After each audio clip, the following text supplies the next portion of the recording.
Bonjour, bienvenue sur cette vidéo. Je vais vous présenter aujourd'hui les toutes dernières découvertes que nous avons faites au niveau de la mémoire de l'eau et les travaux du docteur Masaru Emoto.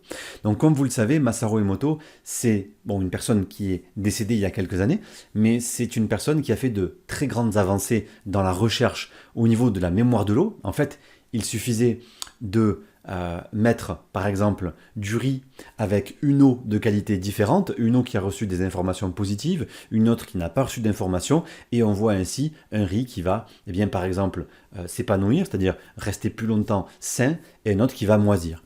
Et sur ce même principe, on peut faire la même chose avec de l'eau que nous allons informer. Alors ça peut être par la parole, ça peut être par la pensée, ça peut être simplement par des mots.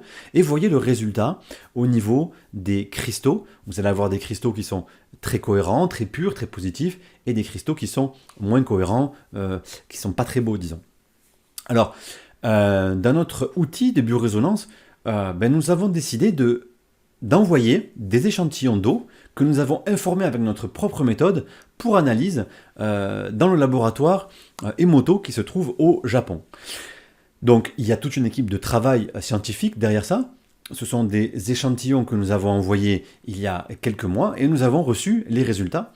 Alors notre technique d'information de l'eau, elle consiste, regardez sur cette image, elle consiste dans l'utilisation d'un générateur de fréquences qu'on appelle un zapper. Et elle consiste simplement à brancher ce zapper sur une plaque de copie que nous fabriquons. Et nous allons ensuite utiliser un procédé pour informer une bouteille d'eau. Donc une fois que nous avons informé cette eau, nous l'avons expédiée au Japon pour qu'elle puisse être analysée. Alors, voyez les premiers résultats.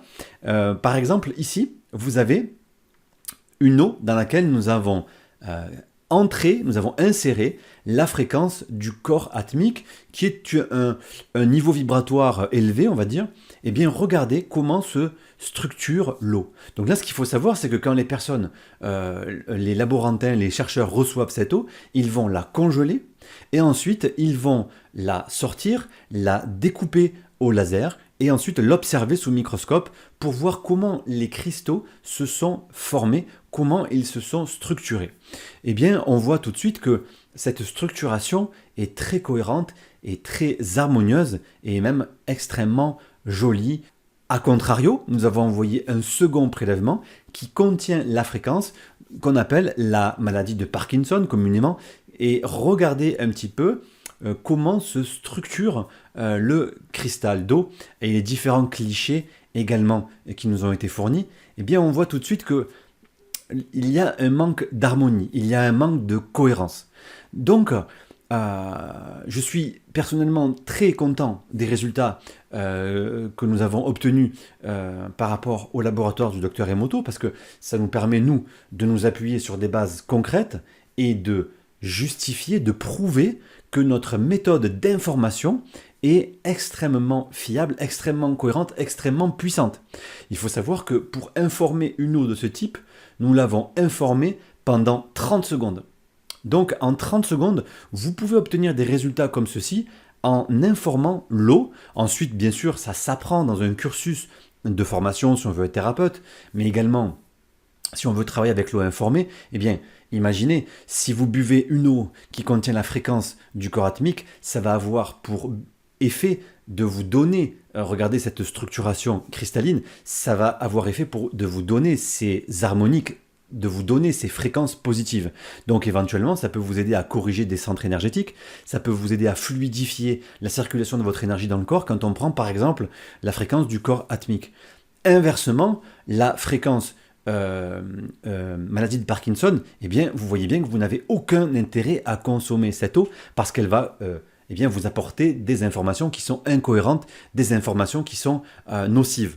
Par contre, nous allons utiliser cette eau informée, par exemple la fréquence Parkinson, pour venir chercher dans le corps d'une personne, d'un client par exemple en biorésonance, nous allons venir chercher si dans le corps de cette personne il y a cette fréquence qui peut être plus ou moins proche du corps physique, ça peut être quelque chose qui est déclaré, ça peut être une fréquence qui est là, sous-jacente et qui pourrait peut-être un jour se manifester. Donc ça nous permet de faire un très gros travail également curatif et un très gros travail de prévention. Donc l'eau informée que nous utilisons est extrêmement efficace. Nous avons la preuve du laboratoire de Masaru Emoto. Pour ceux qui auraient encore des doutes et qui ont besoin d'avoir un visuel, voyez comment la technique informationnelle en biorésonance multidimensionnelle est extrêmement cohérente, extrêmement efficace avec les clichés que nous venons de recevoir. Merci pour votre écoute et à très bientôt.